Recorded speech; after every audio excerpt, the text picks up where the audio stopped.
ხალბიო არ არის? რა სჭამ ეს რა? გრეჩი ხარ. და თხემალი და გრეჩი ხარ? ხო, ექიმა გამომიწერა ასე და. დიეტაზე ხარ? კი. და გრეჩი ხარ უხდება თხემალი სვირი? რა არიცი, ახლა ვიდეოებში რო ხშირად უნდა გამოვშტე და ტანი უნდა დევიყერე. რამდენი ხანი არ უნდა ჩავო პური და ხაჭაპური? 2 წელიწადი მაინც. აა უნდა ვიყო გრეჩი ხაზე, კვერცხზე და არა, კვერცხი შეიძლება. რა, მოხარშული შეიძლება. შეიძლება, ხო. 3 კვერცხი შეჭამა დღეს. ესე იგი.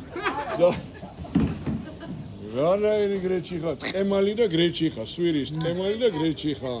კაია. გათლები ხო? ესე იგი, ტყემალი, სვირის, გრეჩი ხარ იტალიაში. ესეც საავადმყოფოს საჭმელებში გადის. საავადმყოფოში ვიგაჭი. თხემალი სად არის საავადმყოფოში? გაიხარეთ ჩემო მეგობრებო, მიყვარხარ.